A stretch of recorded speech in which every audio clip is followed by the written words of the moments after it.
afternoon. I'm Joyce Davis. I'm President and CEO of the World Affairs Council of Harrisburg, and I am also PennLive's opinion editor.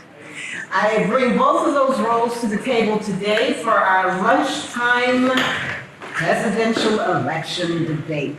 Kevin Harley has more than 20 years of high-profile public relations experience. He is a partner now at Quantum Communications of Harrisburg. He plays an integral role in Quantum's public affairs and political campaign practices and specializes in crisis communications for corporate clients. Before he joined Quantum Communications, he was Director of Communications and Press Secretary for Governor Tom Corbett. In that role, he planned and managed the governor's public appearances and directed and supervised the communications offices in each of the executive branch agencies. He was chief spokesman for the governor, the administration, and was the governor's primary advisor on communications strategy. He has led the communications team on 5 statewide political campaigns, including Governor Corbett's successful 2010 gubernatorial race and his 2004 Attorney General election.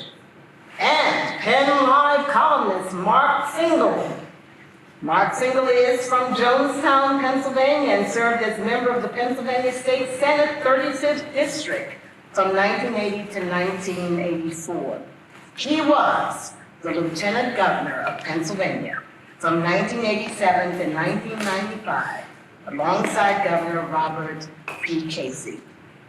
He served as the state's acting governor from June 14, 1993 to December 13, 1993, during Casey's lengthy medical absence. He was the presidential elector for Pennsylvania in 1996 and ran for governor in 1994, losing to Congressman Tom Ridge. In 2000, Singel joined the Philadelphia-based law firm Duane Morris as lobbyist and director of its Jonestown, Pennsylvania branch office. He started his own firm, the Winter Group, in 2005, and continues to practice government affairs in Harrisburg. So there you have it, 2 people eminently qualified to talk about the presidential election 2020. So let's start with this gentleman. Who do you think should be president and why? I have spent my entire life in and around politics, and I do think that we really are at an inflection point. And let me just say first, without sounding hysterical or too much of a liberal reactionary Democrat, which is what I'm going to be accused of anyway. This republic is at risk if President Trump gets reelected. I mean that sincerely, and I can back that up, and I will in just a few minutes. With regard to who should be president, on the Democratic side, it's a fascinating experience at the moment because we just don't know. Clearly, Joe Biden is the early front runner. He has survived a kind of an awkward first debate. He has seemed to have recovered from that and rebounded and has regained the lead. But they've got a fascinating group of solid professional leaders on that dais. We've got 20 very interesting folks, all of whom are true adults, good Americans, good plans, ideas of their own, and I wouldn't be surprised to see that field begin to winnow down and to come up with 5 or 6 really strong candidates by the next debates in September. My gut feeling is that Joe Biden has the resources and the staying power to get through this process. I think he's going to be the nominee, and I think he is going to surprise a lot of people with a very creative choice for vice president that will reach out demographically and politically, and I think whoever that is, I think is going to make them very strong coming into the general election of 2020. Thank you. That was what I expected from my good friend Mark, that the Republic is in trouble. I would like to say somehow we survived 8 years of Barack Obama. I think we can survive 8 years of Donald Trump. And if the Republic's in trouble, it's interesting because unemployment is at a 50-year low. Under the Trump administration, we've created 6 million new jobs, 500,000 manufacturing jobs, 5,000 of those jobs right here in Pennsylvania. To quote the famous Bill Clinton campaign manager, Jim Carville, who said in the 92 election, when Clinton was running against George Bush, it's the economy, stupid. So the focus can be on Mark's candidates, which you've got Bernie Sanders, Elizabeth Warren, even Joe Biden. They're for Medicare for all, which would only cost taxpayers between $28 and $32 trillion over a decade. And then we have many of them coming out for the Green New Deal, which would only cost between 8.3 to 12.3 trillion over a decade, and basically put out the entire energy industry in Pennsylvania and across the United States. And they would basically eliminate dairy farmers and the airline industry, because they don't believe you should be flying jets. So while Donald Trump is a unique candidate, we've never had a unique president, we've never had anything like that, maybe other than Andrew Jackson in the United States. I will admit he was not my first choice for president when he ran, but he just ran through the entire Republican presidential candidates in 2016, and we had many, many credible candidates. And he did the unexpected, as Jeff Lord said, and won. I thought Pennsylvania was going to be a battleground, but you have to remember, a Republican had not won Pennsylvania since 1988. A lot of presidential Republican candidates spent a lot of money and time here, but always came up short, and Trump won. And as we go on in this debate, I'd like to talk a little bit more about the role that Pennsylvania will play in this election, because Pennsylvania is the keystone state, it is a battleground state, and it is very, very important for the Republicans, for Trump to win, and the Democrats, they don't need it, but they're probably, if they lose Pennsylvania, they're going to have to pick up some states that they lost last time. So hopefully we'll be able to get into that a little bit. Thank you. That was the first question from our interns. They drafted 2 questions to ask, and the second one is, in your opinion, what issues should voters view as the most important in the 2020 presidential election? You can start. Well, historically, and Mark doesn't like to hear this because it's not working for the Democrats' narrative, voters vote their pocketbook. And unemployment is at a historic low, job growth is at a near record high, wage growth is up nearly 5% from when Obama was president. And that's what matters. People vote their pocketbook. And while some voters may not like Donald Trump's style or his tone or his tweets, the fact is the economy is growing every day. The tax cuts, the liberal Democrats all bemoaned the tax cuts and said they were only going to help the wealthiest. Well, they are. They're helping small manufacturers, small mom and pop businesses, hire employees. So the economy will be the #1 issue that people vote on. It always is in every election. You can look at public opinion surveys and they'll say it's healthcare and other issues. But at the end of the day, to quote James Carville again, it's the economy, stupid. And I've heard this presentation over and over and over again. Tax cuts. The truth of the matter is that 80% of the benefits of that tax cut went to the 1% richest people in this country. The fact of the matter is that the middle class, by virtue of some deductions that were eliminated, some other changes that were made in that tax cut, are actually paying more taxes in the middle and the lower income brackets than they have been before. And with regard to the economy, it's really easy to talk about numbers and that kind of thing. And in fact, the economy is doing well. I grant you that. Much of that is because the fundamentals and the underlying facts of our economy have been and continue to be very strong. But it is also a fact that 75% of the working families in this country are living paycheck to paycheck. They do not have the advantage of getting dividends from a booming stock market. It doesn't affect them at all. You ask them if they're better off, and they'll tell you the truth.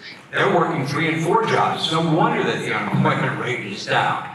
So you have to be very careful when you hear this spin that comes from the Republican side out. And there's one other thing that is very troubling to me, and forgive me for being direct about this.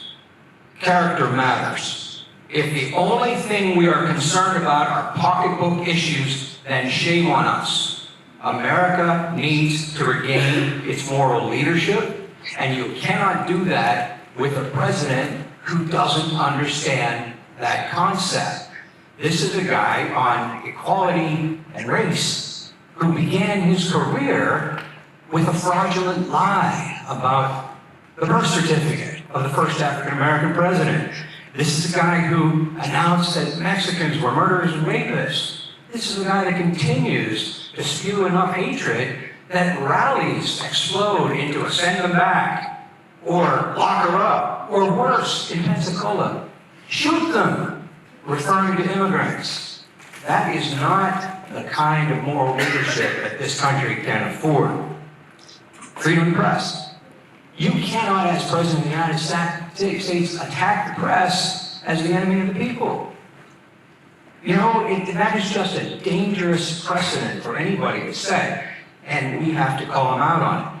Hatred, fear-mongering that goes on, personal character. Let me remind you, this guy is under investigation in 20 different circumstances, including the scathing, and yes, the scathing Mueller report that indicates that there was a willingness to interact with adversarial foreign entities for his own personal gain, and has shown a pattern of obstruction of justice. We're not done with these investigations. The point is, America, in my opinion, whether you're a Republican or a Democrat, should be exhausted by this man's intemperance, this man's failure to lead on a moral basis, and it's time to vote him out of office.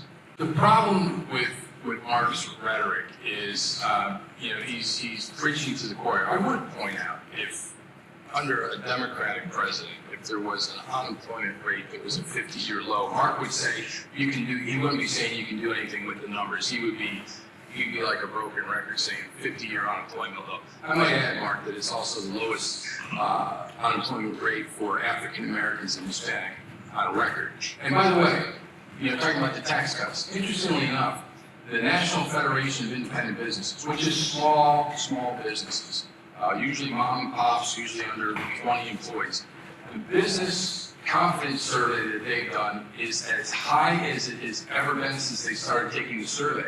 So the people, not on Wall Street, but on Main Street, are enjoying the benefits of the tax cuts, of deregulation, of a lot of onerous business regulations, and the economy is booming.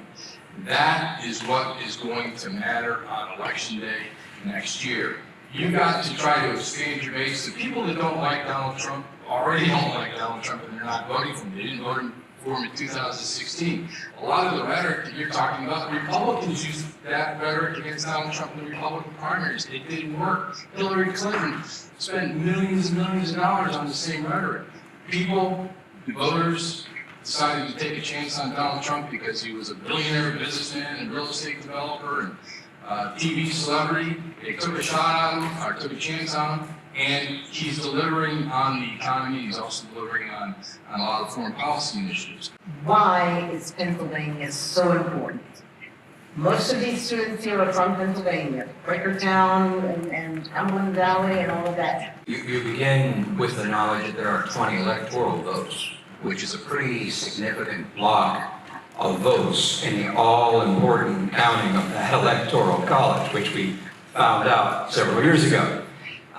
So it matters. Pennsylvania matters. Pennsylvania is also a kind of a cross-section of the demographics of the entire country.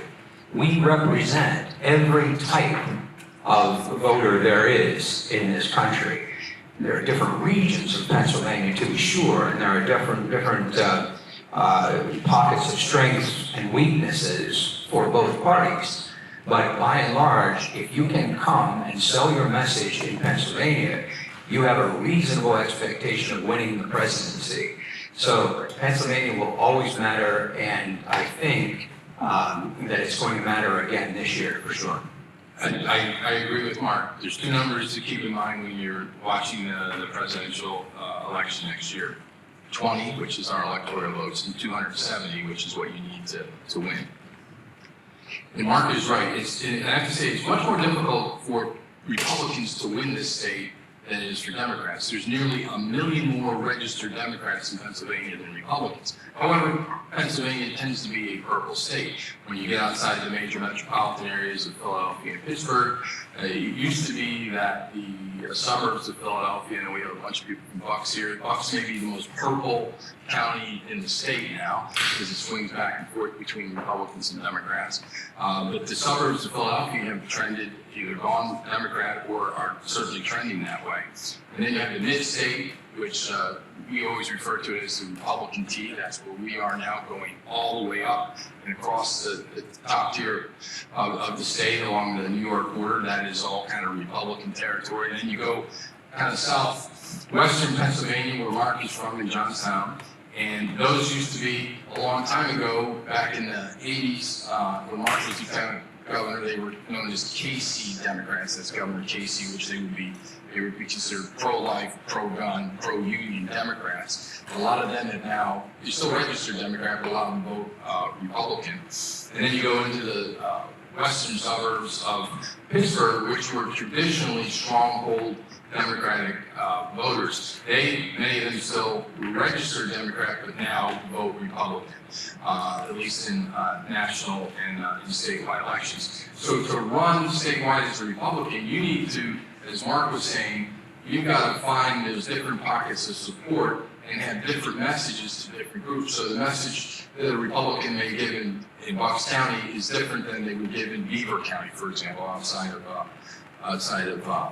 Pittsburgh. So it is a mosaic, and it's tough, and you have to spend a lot of time, a lot of campaigning, and have different messages for different constituencies. We're now going to throw it open to the audience, and especially our young people. But you've heard, the economy is booming. That's all that matters. You've heard, no character matters. We need to think about the kind of leadership we have, the moral ground that's being set or not set. And you've heard about why Pennsylvania, why you are important. So, are they right? Is it only all about the economy? What do you say? I'm really sad that for a lot of Republicans, a society and a community is only economy and job. People are living in a society, they are not animals. People respect ethics, trust, a leader who really can be exemplified. I cannot understand it, how Republican Party has reached this level. This is amazing to me, that to whoever, of course, Republican I talk to, the only overall support that the only excuse or the only justification is job and economy.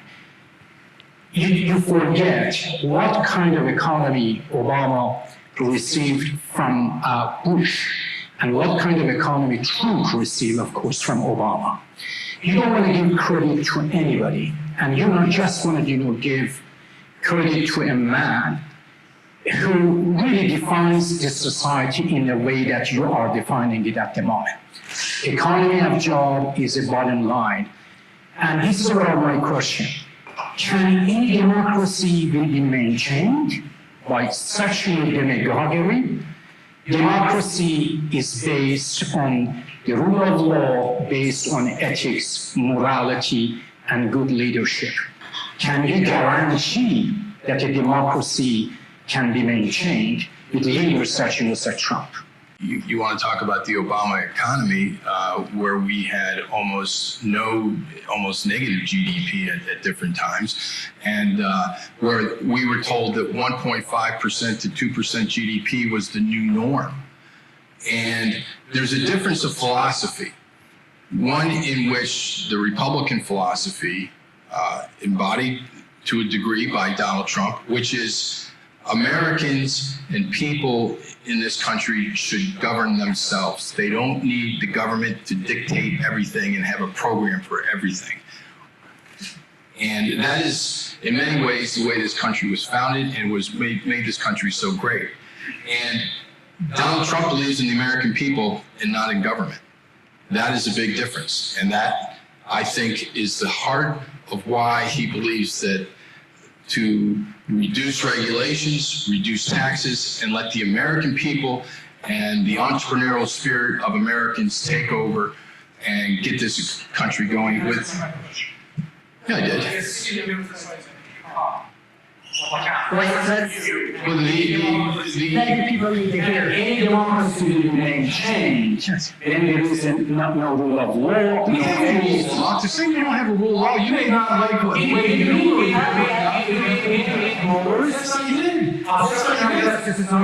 Okay, guys, let's keep it cool. I appreciate listen, I agree with you 100%. We are more than just figures on a spreadsheet. We are more than just numbers in an economic tablet or something like that. But let's take that for a second, because the Republican Party really twists itself into pretzels trying to justify their support of this man. And one of the things they do is they attack the previous administration incessantly. Well, here's the fact of the matter. Barack Obama took over an economy that was tanking. We were at 12%, minus 12% in terms of growth when he took control, because of the programs that needed to be in place, because of the restrictions on banking, because of the infrastructure investment and so on, because of the actions that were taken on a bipartisan basis. He clawed his way back to a positive development number. And it's not 1.5, it was close to an average of 2.6% for the entire Obama years.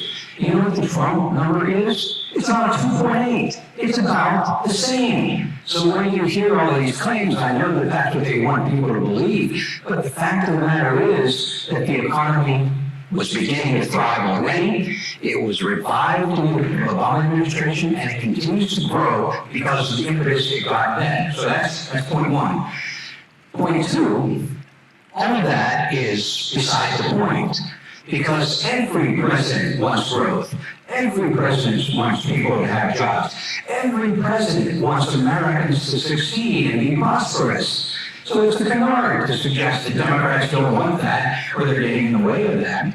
What we are saying is that you can deliver economically without violating your principles. You can provide opportunities for the entire country without selling your soul, without throwing kids in cages, without doing the kinds of awful things that this president has done. Remember, and again, I'm sorry, but I think it's important that you hear this. And if this is too much for your young ears, I apologize. Keep it clean. The Southern District of New York has indicated the president is an unindicted co-conspirator in a case that involves throwing an election. In order to influence an election, he paid off hush money to a porn star. Are you kidding me? Sam from Craig Top High School. My biggest issue is balancing gun rights with gun safety laws, so finding the middle ground between those two. How about the economy? Is that important? You're not having to pay your bills yet, so it doesn't matter, right? All right, what's the next? And just how we can help improve that. Okay. I'm Dan, and I hate to be boring, but the economy is kind of my issue. Like, I'll be paying taxes in 7 years, and will I be able to take more money home to my family whenever I have it, and be able to make choices for my family, or will all that be government provided like a lot of the politicians today are trying to campaign on? Hello, my name is Lucero. I am an immigrant, so I think immigration is a big thing, as well as healthcare. Healthcare is huge, and education. As I'm in college right now, I'm studying education, and I want to know what the future. How old are you? I'm 18 years old. You voting yet? I'm a permanent resident of this country. Okay. I will share with you about the immigration, especially those people in the refugee camps. I'm from Somalia, and my mom is in Kenya, and President Trump said Somalis are not allowed to come in the US. And I want to know if my mom or some parents who are in the refugee, while this refugee comes in Kenya, can come or not. The issues that I'm most interested in seeing addressed in the upcoming election would definitely be immigration and international trade and foreign relations. As a young citizen of this country, I think healthcare is a very pressing issue. I come from a country, Turkey, where we had universal healthcare, and we would be able to go to the doctor whenever we wanted for very cheap prices. Here, we are barely able to go to the hospital for anything because it's so expensive. And I think we need to take care of that immediately. And then we're going to ask you guys to talk about the issues that our young people raised and why your candidates or your party would best address those. Go ahead. I'm Grace. I go to Hershey. One of my concerns is gun control also, but specifically school mass shootings and just mass shootings in general. My name's Amino, and I just want to know, like, as an immigrant, I would like to know when will the immigration ban that raised to some countries in Africa will be addressed. Hello everyone, my name is Alex Osman. I am the founder and the executive director of PACRI, Pennsylvania Center for Refugees and Immigrants. And the same question, one of the biggest issues we have as immigrants is about our families. I'm originally from Somalia, just as Abdulsalam said, and recently my mother was not allowed to receive a visa because she's originally from Somalia. One of the reasons they said that she will not be allowed to come to the US is because she is a threat to the national security. You know, my mother is 65 years old. I came to this country 30 years ago. I lived in the US, worked, graduated from college, volunteered, found non-profit organizations that help people connect with resources, and you know.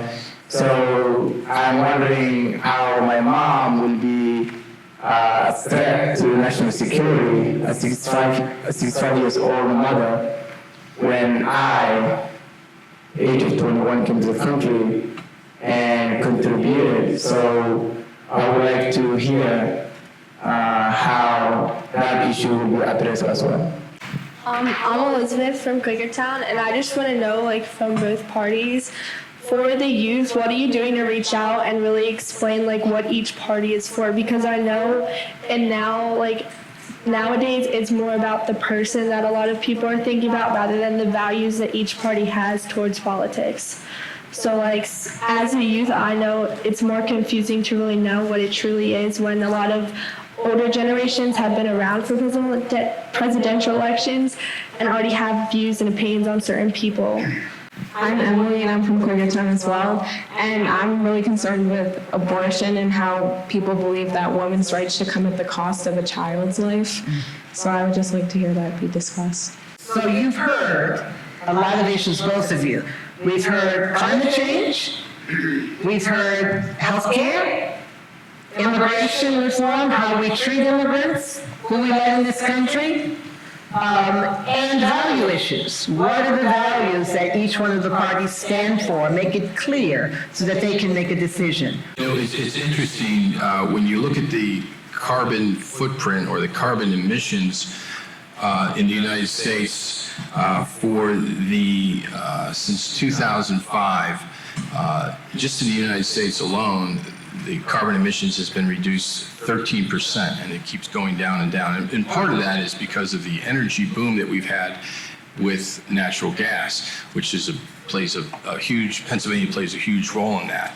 You had basically about 250 coal-powered electrical plants shuttered in the United States, and they continue to close all the time, and they're being replaced with natural gas. I think one of the reasons that you see carbon emissions going up in other parts of the world is because, for example, China and Japan have a lot of coal-fired electrical plants. But in the United States, we're going in the right direction.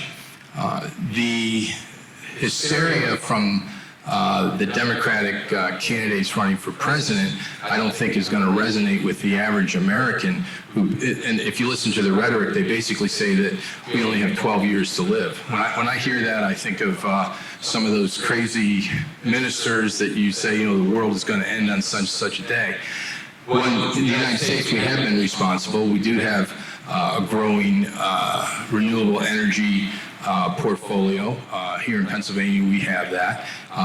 And you know, I think most Republicans that I know of are for wind and solar, and I think that is the future. It's not here yet, but I think you will eventually get there, but it may not be by, 20, no, it's not going to be in the next 12 years, I'll tell you that. Governor? Pennsylvania has been taking some steps, and there has been a change for the better.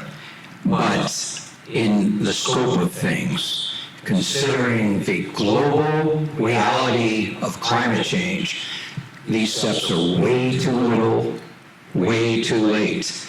The fact of the matter is that climate change is something that 99% of the scientific community understands, gets, and feels very strongly that it might not be 12 years, but we have a serious problem with every degree that the planet warms up. It has implications for our coastlines, it has implications for our very way of life, and we are running out of time to address it. And I'm sorry if that sounds hysterical, but that is the truth. And you do not address it by pulling out of the Paris Climate Accords, where the entire world got together with very few exceptions and said, we're in this together and we should work it out. Instead, the United States of America pulled out, thumbed its nose at that, and said, we're going to go about this on our own. It was dangerous, it was ill-advised, and it needs to be repaired. Let me ask you this, young people, not the older folks, young people, how many of you believe climate change is a serious issue? Well now, that looks like that's the majority. Okay, thank you. The next issues we'll take up. They brought up the issues of guns and gun safety, and they brought up the issue of immigration. So let's take both of those. If you want to begin, Kevin? Guns and immigration. Well, on guns, in the United States of America, we have something called the Second Amendment. It is a right to own a gun in the United States. It's not a privilege, it's a right. There are responsibilities that come with gun ownership. And in Pennsylvania, we're talking about Pennsylvania again, this is a very gun ownership state. There's a lot, in fact, I think there's more hunting license in Pennsylvania than I think any other state in the United States. So, and I believe there's actually more guns in Pennsylvania than people that live here. So this is a big pro-Second Amendment state.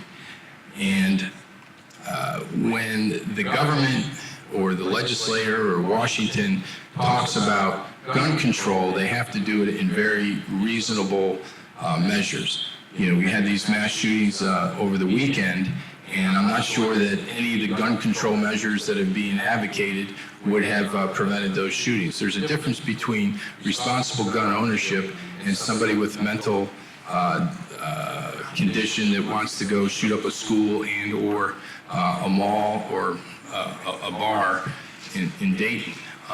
And what I find to be a little disconcerting is that the Democratic presidential candidates in the media, for some members of the media, have tried to assess blame to President Trump for the El Paso shooting because there was some crazy guy that did this that they may think was a Republican. Whereas the Dayton shooting, if you look at that, that was a leftist who said that he supported Elizabeth Warren. If you look at the shooting at in Washington a couple of years ago at the Republican baseball practice where House Minority Leader Steve Scalise was shot and almost died, that was a Bernie Sanders supporter that said, "I'm looking for Republicans." So the Republicans didn't blame Bernie Sanders, and we're not blaming Elizabeth Warren. But presidential candidates on the left are blaming President Trump. And I don't think that rhetoric helps at all when you have families that are grieving and cities that are grieving and a nation that is grieving. There are bigger issues here. There are some reasonable, sometimes they're called red flag gun control measures. We passed something in Pennsylvania, the legislature did earlier this year, which would require, if there's a protection from abuse order, that the weapons, and if a person had weapons, they had to be delivered to the police department after some due process, as opposed to a family member. So those are some reasonable gun safety measures that I think could pass Washington. All right, can we let the drink governor talk now? We only have about 5 minutes, so quickly. Well, let's go together to this issue because it is so timely and it is so heart-wrenching. And quite frankly, it is offensive to me to hear somebody suggest that those Democrats are blaming the president. That's not what anybody has said. Nobody has said the president sat there and pulled the trigger. You heard what they have said. What they have said is that the rhetoric of the shooter in El Paso was a page taken from the rallying cries of the President of the United States. He emphatically said in his manifesto, "I'm going to go and take care of this invasion." Invasion is the word that the president uses to describe immigrants or infestations. He makes direct personal attacks on human beings like they're subhuman, and guess what? Words have consequences. I am not saying that these shootings are the president's fault, but I am saying that he contributes to a culture of recklessness that results in these kinds of atrocious actions. He's got to clean up his act. Okay, how about immigration now? Let's quickly touch on immigration. Shifting immigration, I have one quick thought on that. You know, all this talk and all this back and forth and demonizing immigrants and so on. Somebody pointed out to me the other day that if you reduce the Congress of the United States, if you took out everybody in that body who's either an immigrant or a descendant of an immigrant, you would have 40 people left. If you are not a Native American or a descendant of, then you are an immigrant too. We are a nation of immigrants.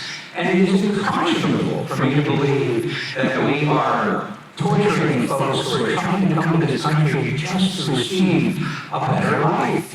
Yes, we have to have strong borders. Yes, we have to have a country that deals with folks who are of criminal nature. It happens from time to time. But by and large, handling our immigration problem is something that can be done and has been done for many years before President Trump. You don't do it by building a wall. You can do it by providing paths to citizenship. You can do it by increasing the number of people who can process immigrants at the border so that you can deal with them one way or the other, send them home, let them in, and make a decision. You don't deal with it by putting people in overcrowded cages and separating children from their parents. Okay, and we let Heather. Well, just real quick on that last, and Mark knows this, that the policy of separating children from their parents was not started under Donald Trump, but started under Barack Obama. That's not true. I can't let you do that. I'll let you respond. The Republican immigration plan is very simple and common sense. The path to citizenship is path to citizenship for the dreamers, reform chain migration, and border security, particularly at the southern border. What Republicans and Democrats in Congress for years have not been able to get this across the finish line because they continually politicize the issue. And I think if we had the Gang of Eight that had a couple years ago had a solution that seemed reasonable. Couldn't get it passed. So they've got to come up with a solution that can pass Congress and pass constitutional muster. But I think we've done it before in this country. I think we can do it again. I'm second generation, so I'm very pro-immigration. And as Mark said, I completely. We're our country of immigrants, unless you're Native American. So I think that is the part of the strength of our country. I do agree it's our diversity. I think people when they come to the United States have to become assimilated by keeping their culture, but they do have to become assimilated. And if you look at a lot of back to the economy, a lot of the new jobs that are being created by first-generation entrepreneurial immigrants to this country. I think it's the strength of our country and in large part the strength of our economy. Okay, well, you have heard a full discussion, I think, of some of the issues that you raised. It's certainly not all the issues, but we were able to at least delve into some controversial things like gun control, like immigration, climate change, all of which I thank our speakers for tackling. I will give you an opportunity, and it has to be quick, for a closing statement to convince these young people why they should vote for your party. First of all, thank you all very much. And, I really do appreciate your interest in our political process. It is my life's passion, and as an American, and as all of you are participating in our process, we owe it to this country to think and to act and to work very hard for the principles in which we believe. The other thing I'm taking away from this, just a few minutes ago, we had a very interesting focus group. When asked the question, what issues are of interest to you, we had at least 20 of them. So it is not a monolithic mindset that says, just because people have a few more bucks in their pocket, our candidate is going to win. I don't think Americans are that shallow. I think people want to do right by the poor and the sick and the needy and the elderly and the immigrants and the underemployed and the uneducated. That's what the Democratic Party has always stood for. That's, by the way, not socialism. That's Christianity. That's Americanism. That's Muslim faith. That's what every religion stands for in this world. That's what the Democrats and the Americans should be standing for. Thank you very much. And even though Mark and I kind of go back and forth, I just want everybody to know Mark and I are actually good friends. So, maybe on TV or in front of you, we actually are friends, and I have a tremendous amount of respect for him and the stellar career that he's had in public service. While Mark, again, doesn't want to talk about the economy is, in a practical term, the most important decision that people make when they vote. And like him or don't like him, you can't argue with the success of the American economy under Donald Trump. And, more people are working, wages are higher, which gives more people control over their own lives. And it will take care of a lot of the other issues. There's still a lot, healthcare is a big issue. If we can take care of the immigration issue with Congress, This is the greatest country on earth. One of the reasons that so many people want to come to this great country. And in order to keep it great, I think we need to keep our taxes low, our regulations limited, and give people the ability to live the American dream without having government on their back. So I think in 2020, Pennsylvania will be one of the key battleground states. You're going to see whomever the Democratic nominee is and President Trump here crisscrossing the state nonstop. And Joe will be happy, Joe Conti will be happy because they'll be spending a lot of money on television ads. And then PennLive. And PennLive, digital advertising, yes. And so it's an exciting time. It's fun to be in Pennsylvania, I think, next year. And stay involved, vote however you believe and for whatever candidate you think is best.